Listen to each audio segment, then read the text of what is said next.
Hello everybody, Jose Rodriguez again. A few days ago I had a couple of very interesting things happen. I've been having trouble with one of my little portable action cameras. Every time I try to recharge it, the battery would simply not take a charge. And I was wondering if it was just the battery getting old. So I ordered a little external recharger with USB, 3 batteries, and they arrived the other day, and I decided, well, let me pull the battery out of the camera to see what the problem is. Well, take a look what happened to the battery.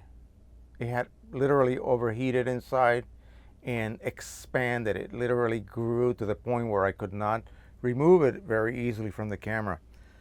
I played around. I was able to take the front cover off the camera body itself, and I managed to get that sucker out, and into the trash it goes. Now I have these 2 perfectly working batteries along with the one that's already in the camera, 1350 milliamp power. The other one was only 900. So clearly inferior battery. I don't know what went wrong, but I will never charge the camera in situ anymore. I will remove the batteries and pop it in my little external charger. That seems to be the best way to do that. All right.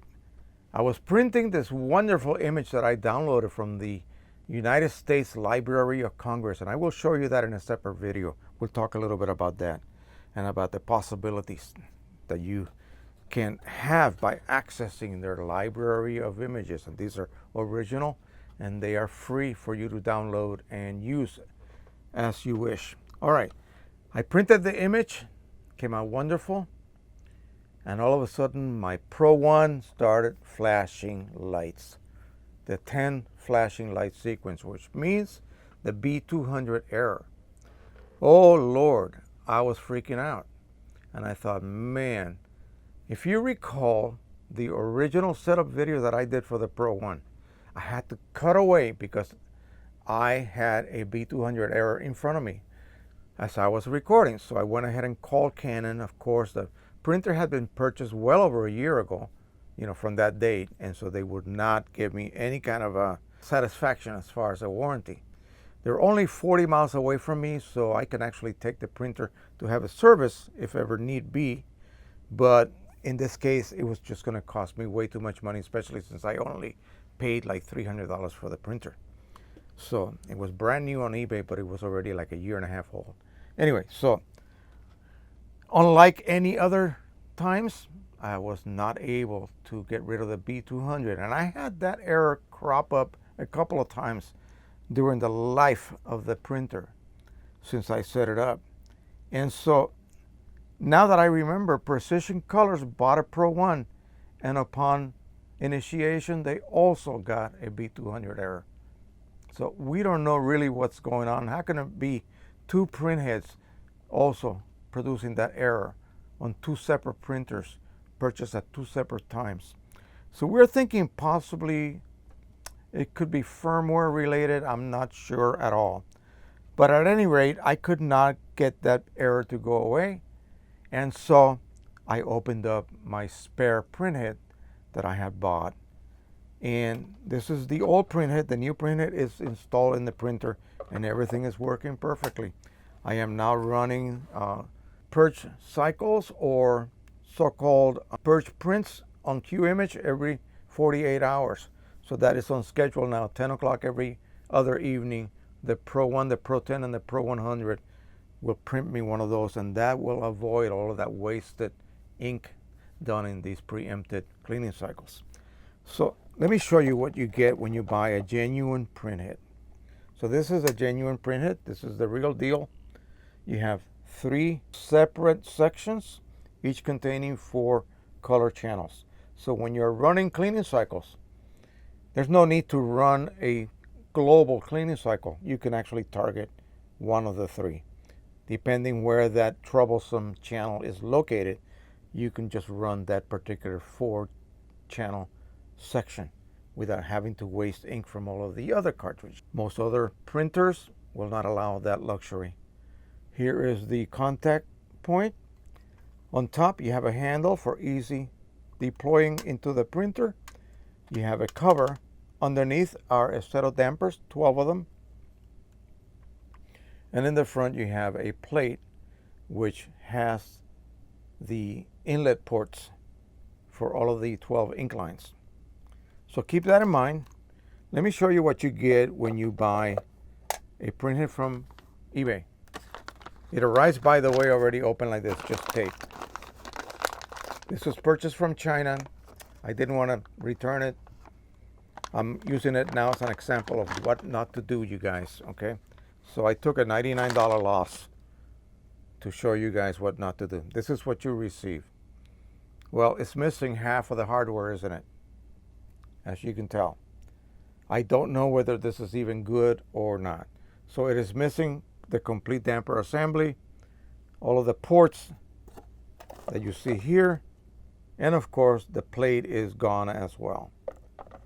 Now, for me to test this, do I really care to test it? I'm not sure. I would have to remove this plate. There are 1, 2, 3, 4, 5, 6, 7 screws. Remove the plate and then somehow figure out how to unlatch, maybe right there and possibly right here, how to unlatch this damper assembly out of there. There are some latches here as well, some little tabs, and here. So once that is removed, I assume you can then install it into this one. And if it is actually working, you could probably use it as a spare printhead. But I don't have too much faith in that. When I'm killing time in the future, I will go ahead and play with this. But at this point, no, I'm doing more important things. So I had to use my spare. So I decided, what the hell, let's just go ahead and buy a second spare. And I'll tell you guys the most reliable source that I have found. Let me pop this back in without making it worse. Put this aside over here. This just arrived today. I ordered it like 2 days ago because this happened 2 evenings ago. So I ordered it that evening, and that very evening it was shipped. Company called DOULON Solutions. Doulon Solutions. It is, the website is inkjetprinthead.com. $155.81. No tax, no shipping. It was supposed to go via ground, but he shipped it 2 days. 2-day priority, and it arrived today. Incredible service. The guy's a very nice guy. Apparently he's a Christian. He quotes the Bible on his invoices. And, you know, I don't mind that at all. It's fine. I don't have a problem with that. Here's a printhead. Let me show you what a printhead is supposed to look like when you actually get a genuine one. Let's go ahead and remove this. As you can see, it comes in a double box and a hermetically sealed factory bag. This is the real deal. This is the way they're supposed to show up. So be very, very careful when you buy your replacement Canon printheads. Be very aware that often eBay sells you that instead of this. Now, I decided to look to see what other printheads he had available. And yeah, he has printheads for the Pro-10. Very nice. I might get a spare for that. Printheads for the Pro-100. They're not cheap, 140-ish. And also printheads for the old Pro-9000 Mark II. I have 2 of those printers. One sitting on the floor right now with no printhead in it, and another one in box. But I used that printhead. The reason I had to do that was because at one time there was a problem with dye magenta, where a lot of the magenta being sold was contaminated with fungal spores. And so that would immediately fry a printhead, especially the magenta channel. So I literally went through I believe it was like 3 printheads, not including the original one. And finally I just decided, forget it, that's it. I'm moving on to the Pro-100. I don't have a need for the 9000 any longer, because it was only a, I think, it's an 8-color printer, but it had red and green, which only came into play during the use of certain papers, and not all of the papers called to use the red and green inks. Anyway, it produced great prints, wonderful stuff, and worked very well with most third-party provider dye inksets specifically for that printer.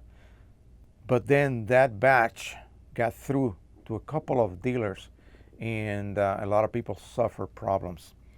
That was kept on the down low, by the way. Nobody knows about that, but a few people. Anyway, so $90 will get me a printhead for that printer. So I might buy one for the one that's new in box, and just, you know, keep the other chassis just sitting here in case I need it.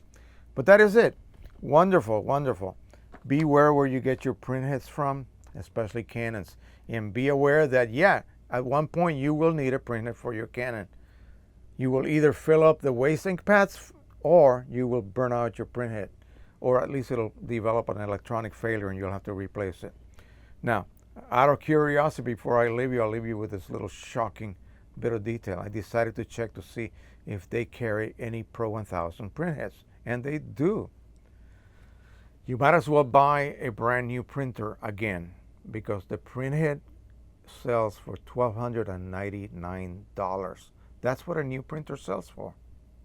It makes absolutely no sense, does it? I've seen them as low as $600 odd, and that's still a very expensive printhead. But yeah, so again, take care of your Canon. Keep those Canon printheads cool. Make sure that there's never any ink starvation, because that will start to fry individual nozzles here and there. And if you have a printer that's high-end and has a printhead with redundant nozzles, those nozzles are being replaced on the fly, and you never really notice. And one of the days will come when you get that B200 error. Bingo, that's it. Your printer now stops working, and you need a new printhead, assuming that's the reason. All right, that is it. Thank you so much. Please don't forget to subscribe, share, and like. On the next video, I'm going to show you that image that I downloaded for the Library of Congress. We'll talk a little bit about that, about the possibilities of many of the other images that you can actually download for free. They are wonderful scans of original negatives and original glass plates, which brings it all the way back to the Civil War days. Awesome, awesome. All right, thank you once again. Happy printing, everybody. Bye-bye.